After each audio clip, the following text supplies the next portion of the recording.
Welcome, today in front of me the Sony Xperia 10 Mark IV, and I'll show you how to adjust ringtone volume on this device. So let's just first open the settings and then tap on the sound section. Now just to change the ringtone volume, we should swipe that dot to the left or to the right side by this way. Also we can do it just by the second way, press up or down volume button, then just tap on these three dots and you will launch the same volume panels.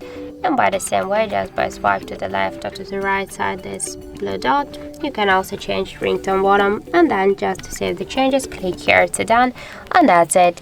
So thank you for watching, and if you find this video helpful, don't forget to leave a like, comment and to subscribe our channel.